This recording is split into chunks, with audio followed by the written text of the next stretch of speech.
The Ship of Fools, Episode 50, Quest for the Beautiful Magician, a new admiral with old wounds.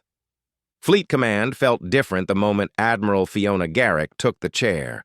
She was composed, elegant, and carried a quiet gravity that made even the most arrogant officers straighten their posture. But beneath her steel exterior was something else. A sadness she kept buried under medals and protocol. When she summoned the Shadow Quest, her hologram appeared crisp and formal, but her eyes betrayed exhaustion. "Commander Banning," she said, "I've reviewed your mission logs. Your crew has accomplished feats that border on the impossible." Moxie smirked. "We try." Garrick inhaled slowly as if bracing herself. "My first assignment for you is personal." The crew exchanged glances. Snipes whispered, "Personal missions are cursed." Garrick continued, "I want you to find my daughter." The room fell silent. Her voice softened, the first crack in her armor. "I haven't seen Sylvia in many years. She left home young. I want to reconnect, before it's too late." Even Banning felt the weight of those words. Aurora projected Sylvia's performance posters across the bridge.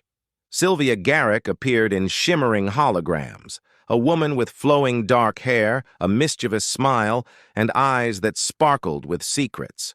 Her red robe glittered like stardust. Cards floated around her. Rings spun in impossible patterns. Snipes stared, slack-jawed. Wow.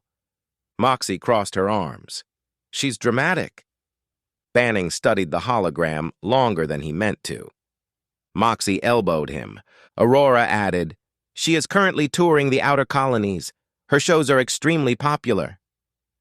"I bet," whispered Snipes. Garrick's voice cracked again. "She always loved performing, even as a child." The crew nodded. They understood. This wasn't a mission. It was a mother's plea. The Shadow Quest jumped from world to world, following Sylvia's trail. Each stop revealed more about her, her brilliance, her charisma, and the shadow she left behind. 1. Vellum 9, the Crystal Bazaar.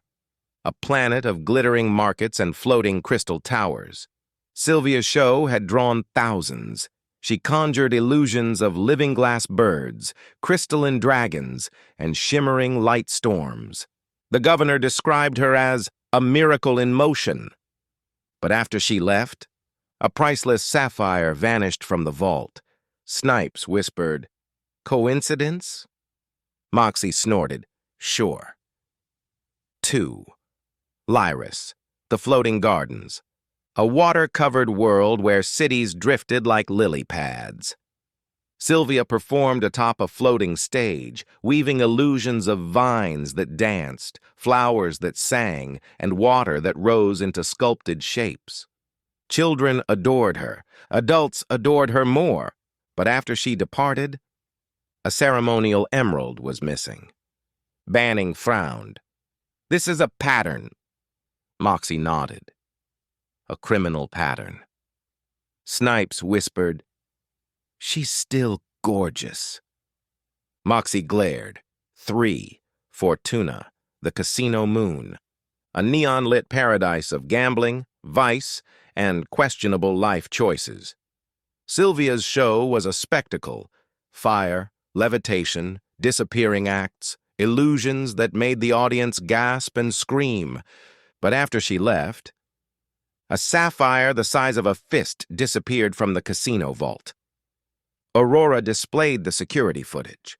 A blur of motion, a flicker of light, and then nothing. Snipes gulped. "She's a thief." Moxie crossed her arms. "She's a menace." Banning sighed. "She's the Admiral's daughter." Aurora flickered. "We must inform Admiral Garrick." Silence. No one wanted to break a mother's heart. Banning exhaled. "We keep looking." They finally found her on Moon 7 Delta, a barren rock with a single struggling mining colony. The settlement was bleak. Rusted machinery, cracked domes, tired faces. Yet the makeshift amphitheater was packed. Sylvia stood on stage, cape swirling, eyes sparkling, hands moving with impossible grace. She conjured floating rings of fire, illusions of starships dancing in the sky, a phoenix made of pure light, a rain of shimmering dust that made children laugh. Her presence filled the air like warm sunlight. Snipes whispered, "She's incredible." Moxie whispered, "She's trouble." Banning whispered, "She's magnetic." Moxie glared harder. After the show, they confronted her backstage. Sylvia smiled like she'd been expecting them. "Well," she said, "if it isn't the famous Shadow Quest." Banning stepped forward. "Sylvia Garrick, your mother sent us." Sylvia froze. Her smile faltered. "My mother wants to see me?" Moxie nodded. "She misses you." Sylvia looked away, eyes glistening. "I didn't think she cared anymore." Snipes cleared his throat. Also, you're stealing gemstones." Sylvia smirked. "Only from the rich." She opened one of dozens of crates. Inside were food packs, medicine, water purifiers, blankets, tools, supplies worth more than the gems she stole. "I sell the jewels," she said softly. "I use the money to help colonies like this one. No one else does." The crew exchanged glances. Banning exhaled. "We're not turning you in." Sylvia smiled. A real smile, not a stage one. "I knew I liked you." Moxie's eye twitched. Sylvia boarded the Shadow Quest for transport to Fleet Command. She made herself at home instantly. And she made Banning her favorite target. She leaned against him in the corridor. She complimented his leadership. She called him Commander Handsome. She touched his arm when she laughed. Moxie's jaw clenched.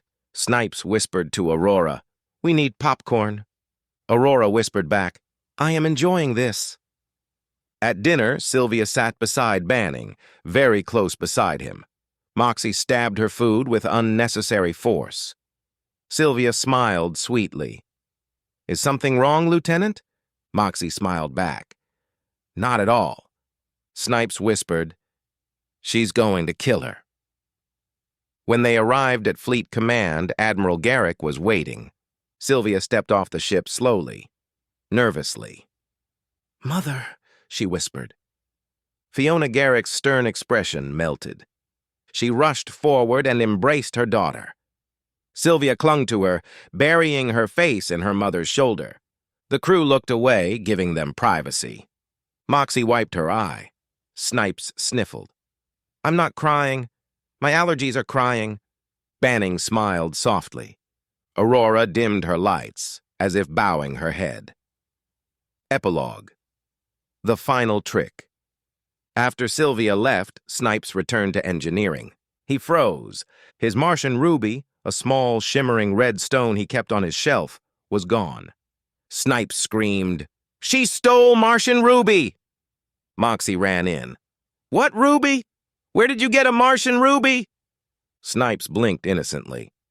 "I stole it off a crooked Martian, of course." Moxie stared. Then she burst out laughing. Aurora flickered.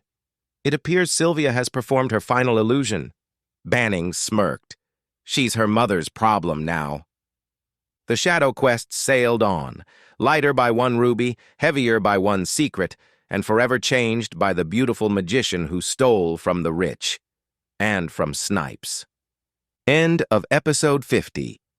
To be continued.